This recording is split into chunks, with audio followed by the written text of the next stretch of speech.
Hi everyone, this production was originally broadcast on London Live TV a couple of years ago, but as London Live is no longer in existence anymore, I thought why not upload it to YouTube. Some of you who watch my channel on a regular basis will have seen some of this content before, and also the audio is a little bit strange in parts, but I hope that you enjoy it nevertheless.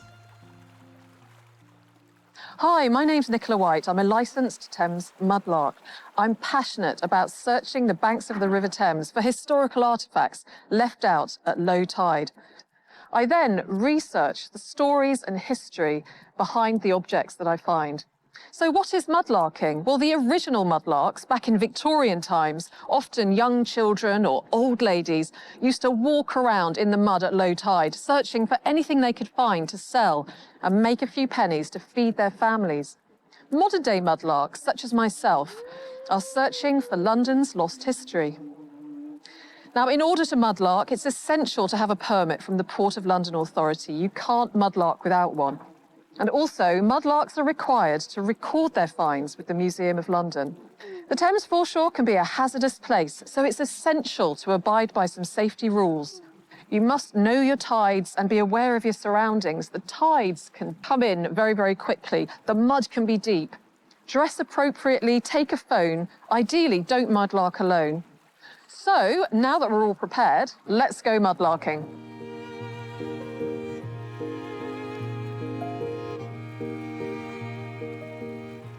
Do you know what? The first thing I've pulled out is just down here, and it's lucky I pulled it out, actually. I thought it was a bone. I thought it was a bit of bone, but actually it's a knife. It looks like a really nice knife, actually. Let's go and wash it.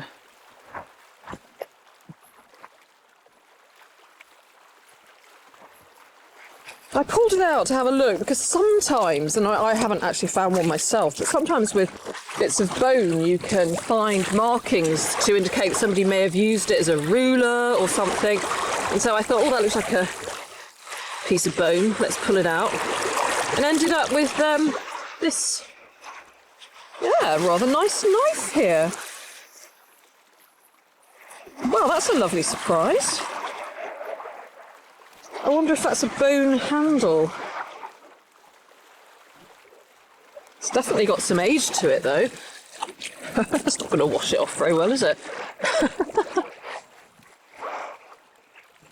Oh, how nice. Okay.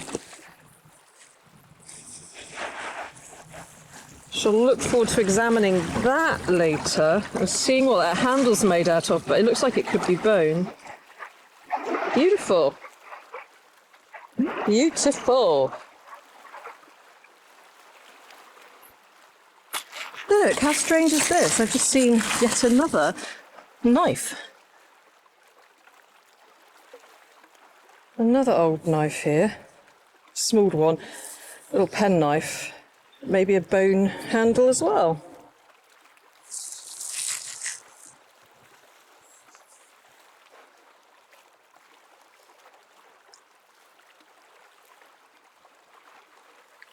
Nice. Okay, now keep a little eye out for signs of a clay pipe. Oh, I've just seen another sign of a clay pipe, actually. Tiny bit of stem here poking out of the mud, but it is just a tiny piece of stem, that's all it is. Although, actually, it does have a maker on, so I take back that. It's never just a stem. We'll have a look at that later. But what I'm looking at is, can you see it? Just here, look. Look at that. And you can see the end there, which is completely sort of intact, i.e. hasn't been snapped. So that is the actual end of the pipe. So is this going to be a whole pipe? Oh my goodness, can I cope with the excitement? Now, initial tests do indicate a little bit of resistance, so, oh my goodness, and do you know what? There is a maker on it as well. This is exciting. This is very, very exciting. So even if there's no bowl, It's going to be fantastic. So this is the moment of truth. Okay. This is the moment of truth. 1, 2, 3. Boop. Yes! It's a whole pipe. Oh my gosh. You know what? I'm never, ever going to get fed up with that. That's an intact pipe. And it's plumstered. And the maker is probably going to be Stubbs, or it could be Martin or Dudman. Whoever it is, hopefully I'll be able to see when I get home. But that's absolutely beautiful. What a glorious, glorious find. And I shall leave that mud in there because sometimes at the bottom you get the residue of tobacco. And it's all black, but it will fade. Oh, what a treat. It just amazes me, really, that these pipes still come out intact. It really does.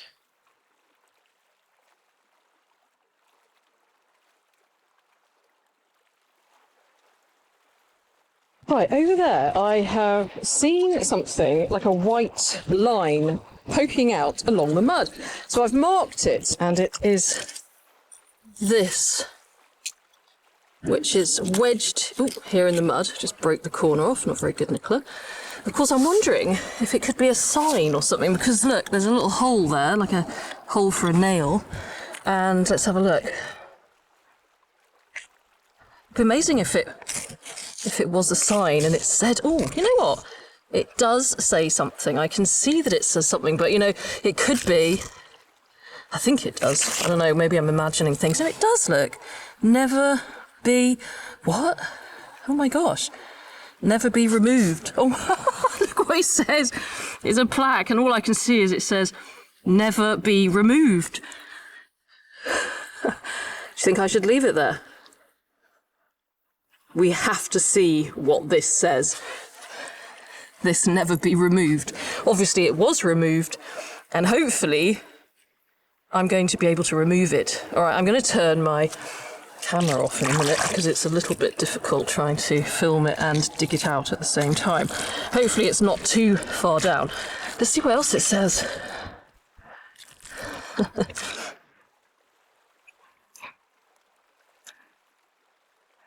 Avoid something.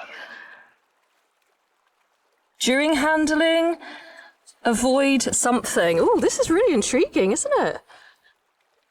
Okay, I think it's going to be a lot easier if I just... I know you want to be part of it though, don't you? You want to be part of it as it's gradually revealed. I can't even really kneel down because I'll just end up... Well, actually, there's a handy round thing here. I could kneel on that. And there we are, look. Kneel on that. Let's have a look at this together.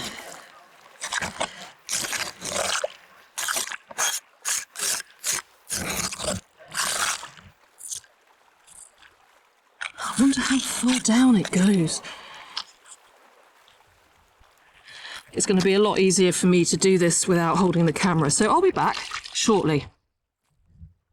As you can imagine, I had to go slightly elbow deep in this, and it's silly because I don't have my gloves in my bag. I usually do carry some gloves, even though I don't often wear them, but I didn't have them today. But I've managed to get it out, dislodge it. Let's see what it says. Oh my goodness. What precautions. We've got bombs there. Fire instantly on breaking in air. Oh my. Good grief. What is this? This is really fascinating. This is really, really fascinating. Look at that. I wonder what it says. I'm going to go and wash it off, but I'm going to take a photograph of it as it is first.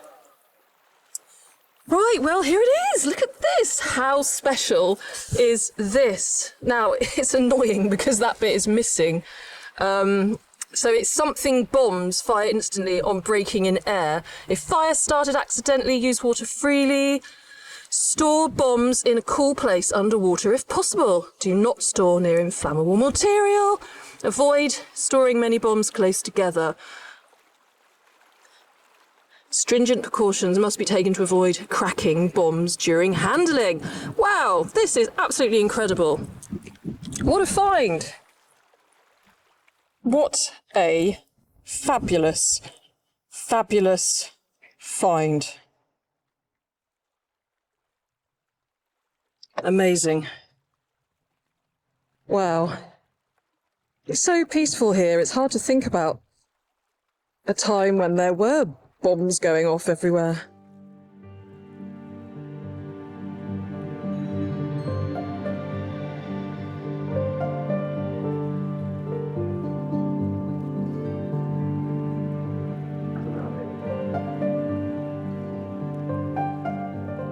Well, after that excitement, I can't wait to get home and research that sign. I'm wondering what kind of bombs they're talking about. Incendiary bombs, could it be? I don't know. But anyway, I'm walking along here and I can see some nice bits of pottery poking out. But I have also noticed just down here a button here. It'd be great if there's something on the other side. Oh, there is. There is. Oh my goodness, there is. HGS. Now that could be... I don't know. Now, could that be Greenwich Hospital ship?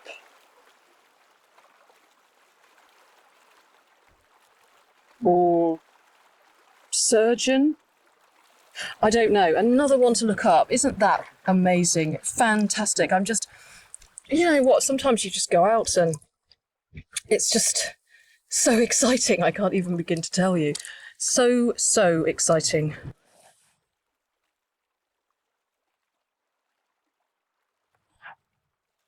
What's this? Metal.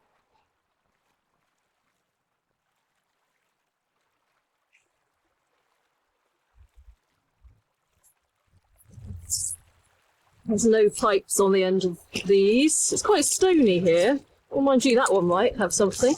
Oh, that one might have something. Gosh, there is a bit of resistance there. There could be a bowl on the end of this stem. Ah, there's part of a bowl. Part of a bowl.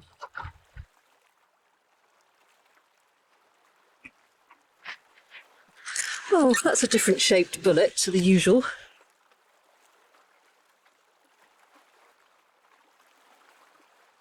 I wonder what that one is. Anyone know?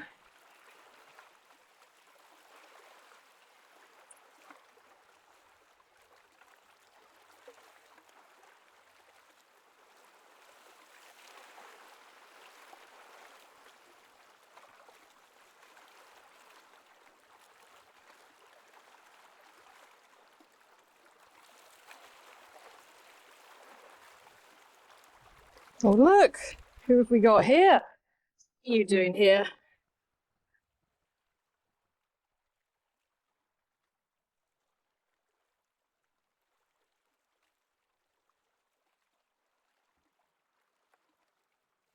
Well, I've just seen something that could be quite exciting down here. I nearly stepped on it, actually, and then luckily I looked down and saw the outline.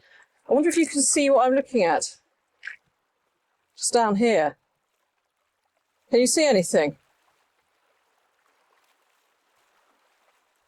So, look at that.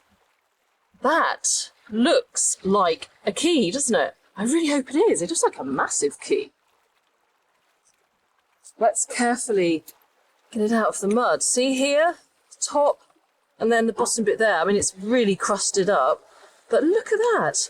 That looks like a really big old key. Oh, look. Oh, yeah. That does look like an old key. Yes, it is. Wow.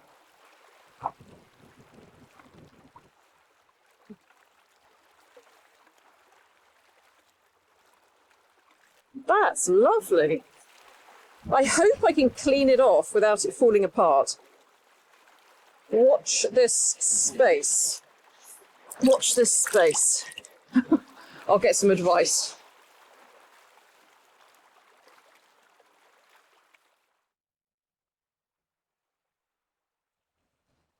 I think I'll go and give it another rinse off in the river. Look at the key-shaped mark it's left. Well, we've set it free from its muddy home. Finally, after all these years, it's a key. It's a key. The key to the heart. Oh, I love that. So much potential.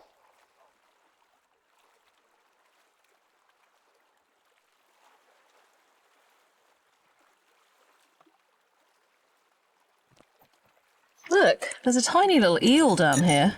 Teeny little thing. I'm going to pick it up and throw it in the river. Come on, little eel. Come on. Let's get you in that river. You don't belong in the mud. Teeny little thing. Look at that. Little baby eel. Okay, in you go, buddy. The tide's coming in. Boop. There we are, look. Look, he's just swum off. That's my good deed for the day. Rescuing the eel. Although I'm sure he would have been fine, actually, but there you go. Anyway, I feel good about it. Now, what's this? It looks like some kind of fang or tooth or a tusk. That just there, see? Let's get it out. Oh, oh my. What is that? Whatever is that?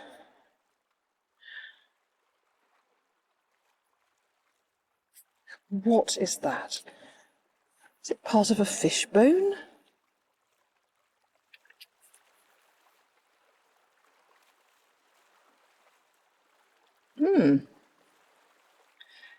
Curious. I may need your help on some ID with this.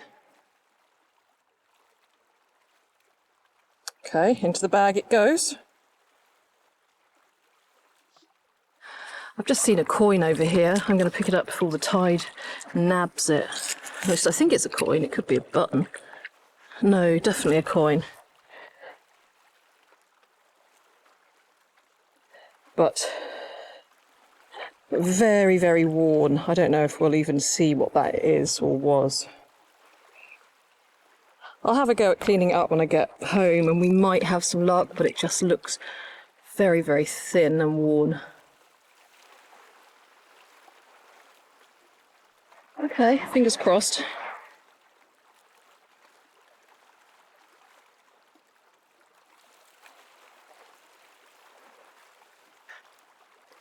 I'm looking in all these lovely washed, clean areas.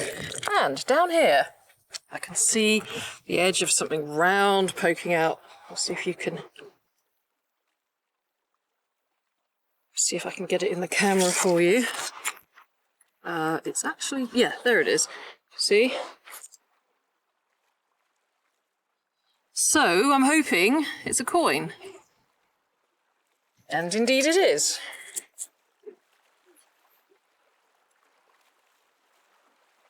That could be a little farthing. Yeah, I think it is. Yeah, you can just see the little wren on there. We can have a look at the year later. Ah, that's great.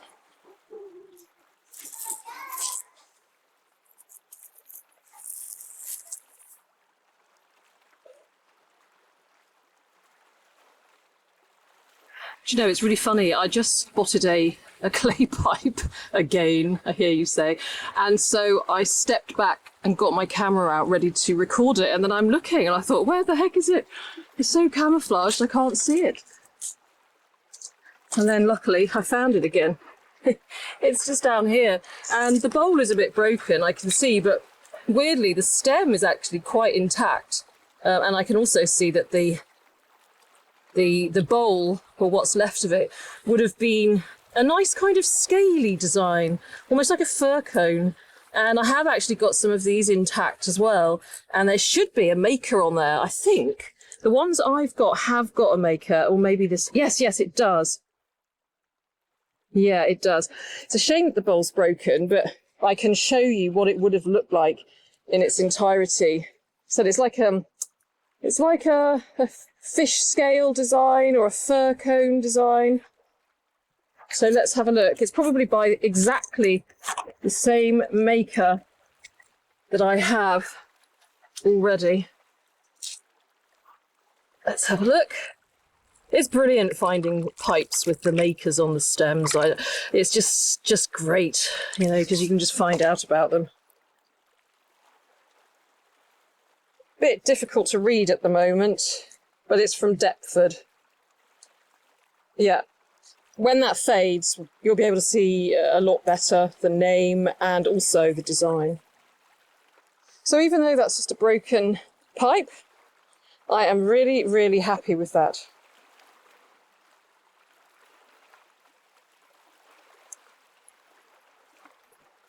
Look, somebody's lost their keys here, or they've thrown them in.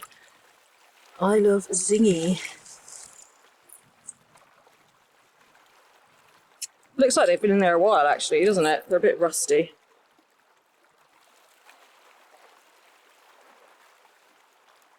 Down here, there is a clay pipe bowl. And it's a really strange one. It's got sort of clay stuck to the bottom of the stem there. I've never seen anything like that. That looks like it could be a reject. A pipe reject. That's so strange.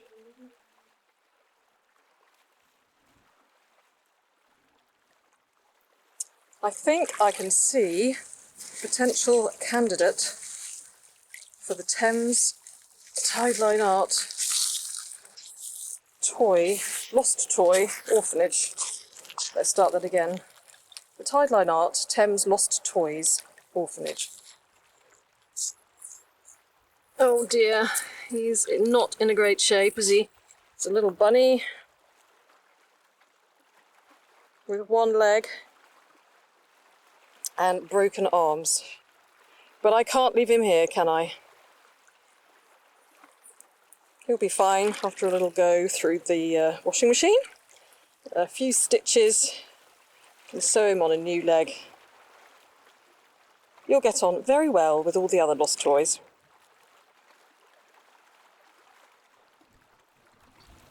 Now look over here, this is a rather glorious religious offering. Oh my goodness, look at that. It has changing pictures.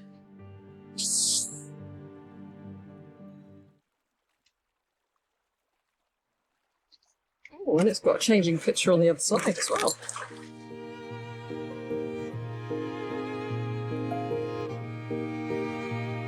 Hi everyone, thank you very much for watching. I hope you're all really well and welcome to my studio.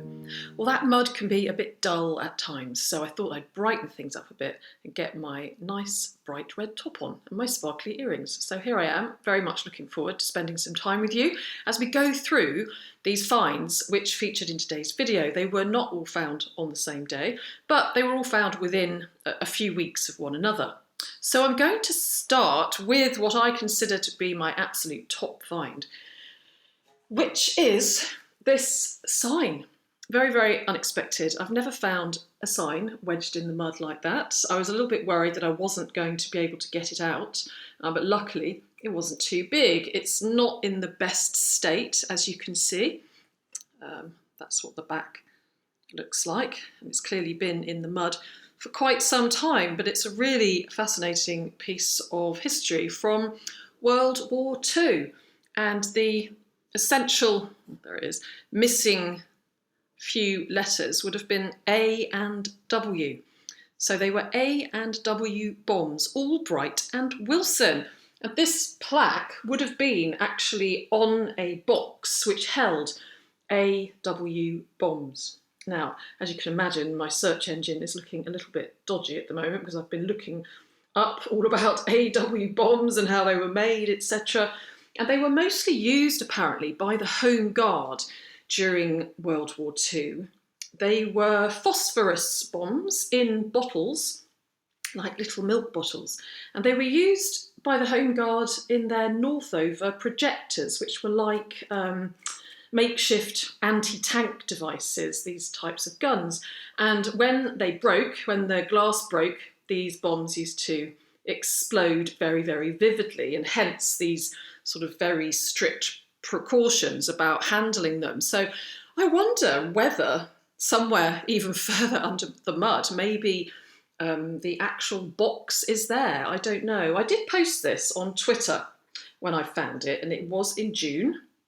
And the Imperial War Museum, they wrote back and said that you have to be so careful, obviously, with these finds, especially anything bomb related, because they still do, in many cases, what they were made to do, even if it's several decades after when they were initially meant to do it. So it's good that I didn't actually stumble on the entire box of them. So wherever they are, let's hope they just stay very safely, meters under the mud, hopefully.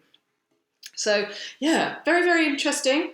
I think what I'm going to do, I'm going to put it on a piece of wood and put it on my wall. It's, yeah, really, really pleased with that. We do find so many military artefacts along the River Thames in the form of buttons, cap badges, belt buckles, ammunition, have you seen? And I have, of course, found an unexploded Mills bomb once upon a time. That was back in, I think it was 2016. And I called the police and the ordnance squad came and they detonated it. And it is actually on my channel, the explosion of this hand grenade. It was very, very loud, although I'm not sure, to be honest, how much of that was the actual explosive device that they put onto the Mills bomb itself. I don't think it was all the grenade, but still, it really makes you think what it must have been like fighting in a war with grenades going off all around you. Something else which could be also quite lethal, and it is this knife here. Now, it's not a bone handle, as I thought it might be. It's actually a wooden handle, but it's quite nice. It looks as if somebody's taken some time and carved it really nicely. And I like the shape of the blade as well. It's still really sharp. And I would imagine that it is 19th century, maybe early 19th century. If you have any ideas on how old it could be, please do let me know. I'd love to hear from you. My key, another favourite find from this video. Here it is. And I did manage to clean it up quite well. And as you can see, it does not have a hole in the top. I was a bit disappointed in that. And I did find out whilst researching keys that this top bit here is called the bow. And all the keys that I found do have holes in the top. So why doesn't this one have a hole in the top? And by the way, I should also mention that when I looked up dating keys, or how to date keys, that's right, how to date keys, I then came up with key tips for dating, that's right. So instead of finding out about how to date keys, I now know all about lots of tips for dating. So there you go, again, slightly dubious internet search history going on here today. So I don't know, I'm thinking also probably 19th century, this key. What do you think? What do you think? And do you have any thoughts as to why it does not have the usual hole in the bow?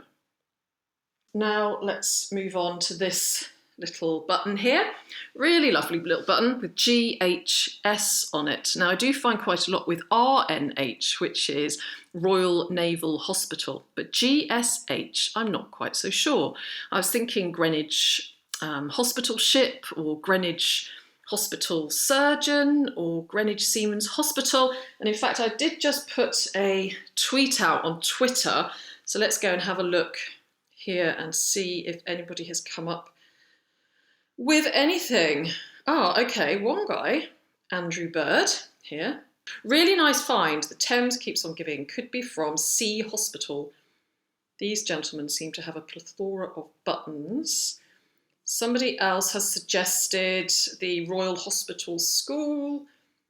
And somebody else, Mike Stockbridge, thank you very much, Mike, has suggested that it could have been one of the hospital ships moored off of Greenwich, the HMS Grampus or the HMS Dreadnought. So a couple of possibilities there. Again, if you have any ideas, please let me know. It's a particularly lovely button. And I'm thinking again, I don't know, late 18th, early 19th century, possibly. There's no maker, actually. So there's that. Right, yeah, this mystery thing here, it definitely looks like something that's probably come off a fish, doesn't it? But, yeah, I don't know. What part of a fish is it? Do you know? If you know what part of a fish that could be, please let me know. So I've got my little 1939 farthing here. I cleaned it up. It's 1939. It's got a little wren on it. And George, of course. And when I was looking up why is there a wren on a farthing, I found out all sorts of things. I didn't actually find out why there was a wren on a farthing, but I did find out that a male mute swan weighs as much as 1,400 wrens. You learn something new every day. So yeah, keep watching my channel because you never know what you're going to learn. The other coin, which is here, I did try and clean it up and there is absolutely nothing on it. It is really wafer thin, very, very wafer thin, but it's exactly the same shape, oh well, not the same shape, but the same size as this George III halfpenny. And I think chances are it's probably one of those, you see, it's the same size. So I did have some pipage in this video. So this one here, it's really nice. It's got Plumstead on that side, which is where the maker made it. But unfortunately, on this side here, you cannot make out the maker. But there are a few it could be. And I'm thinking it's probably Thomas Jephthah Stubbs because he was a Plumstead clay pipe maker and I find quite a few of his pipes. One good thing about this clay pipe is that it does have a lot of tobacco in the bottom there, under the mud. There was a great big dottle of tobacco. So it's always nice to find the tobacco still preserved under the mud at the bottom of these pipe bowls. So it's a really nice entire pipe. The other pipe, not quite so entire, but it's faded now, so you can see it a lot better. And you can see that lovely design there. And I'm going to show you a couple of pipes in a minute made by the same maker, but they are intact. And this was made by Birchall of Deptford. So it's probably Joseph Birchall, and he was making clay pipes in the mid-19th century. I just found him on the electoral register for 1871 in Deptford, registered as a clay pipe maker. And in fact, I do have two clay pipes exactly the same, made by Joseph Birchall of Deptford. So another one to add to my Birchall collection.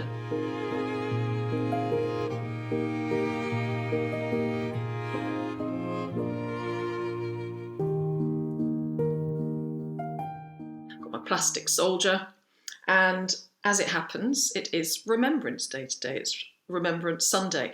Well, at least it is when you're watching this video. It's actually Friday now, so it was Remembrance Day yesterday, on the 11th of November, but it's Remembrance Sunday today when you're watching this video. So it's a really great opportunity just to remember all those who have fought and laid down their lives for their countries everywhere, be that in the past, in the present. I particularly like to think about the stories that I found in the River Thames, which relate to people who have lost their lives whilst fighting for their country. Two of my favourite stories are the ones which relate to this very small tag here, a brass luggage tag, which really sort of captures the whole essence of mudlarking for me. It has the name Fred Jury, 72 Woolwich Road on it. And because it had the date, or has the date and the name, Fred Jury, I was able to find out all about Frederick Jury, who went to Australia from London to join the Australian Imperial Force, who fought in World War I in the trenches, who lost several fingers, spent time in hospital, then left the army, married his landlady, and then died in about 1932. And I went to find his grave, his final resting place, which was in the paupers' grave section of a cemetery not far from where I live. So it was really special to be able to find his story, because he didn't have any children of his own who could sort of tell his story. And now quite a lot of people know all about Frederick Jury. He did, of course, survive the war, which is great news. Many others didn't. But just finding where his final resting place was and telling his story was very special. Another soldier who fought in World War I, who wasn't so fortunate, was a boy related to this padlock, which I found in the mud a few years ago. And it literally did unlock the story of a young lad called Sidney Morrow. This padlock, it has on it G.E. Morrow, which stands for George Edward Morrow, who had like a shipbroker's yard in Limehouse. Now, him and his wife had about 12 children, and their youngest son, Sidney, he went to fight in World War I just 2 months before the end of the war. And he sadly died in Flanders, I think it was. I can't quite remember, but I'll put the link up to the story I wrote about him. And so I went to Limehouse and I found the World War I memorial in St Anne's churchyard, where Sidney was actually baptised. And Sidney's name is on there. So I went to see the memorial and took the padlock there, and spent some time just thinking about Sidney and all the other countless men, old and young, who died during that terrible war. I'm also going to mention my grandfather. I never met my grandfather. He is here. He's called Victor Hall. And here he is, looking very dapper. And he was actually on the HMS Repulse in World War II, which was bombed in 1941. I think it was the 10th of December 1941. And he went down with the ship, but he did actually survive. He came up with no clothes on because the suction had taken all his clothes off. He came up and he was rescued by another ship, and he lived to tell the tale. Oh, and I nearly forgot the rabbit. The rabbit is here, also been through what looks like a little bit of a rabbit war. And I'm afraid that I did not get time yet to sew on any limbs, but for the time being, I'm sure the rabbit's going to be very happy with some of the other limbless animals up on my Tideline Art Thames Toy Orphanage shelf. So that's all from me for now, and I'm looking forward to seeing you again very soon and sharing some more stories and finds from the Thames Mud. Until then, take care. Bye-bye.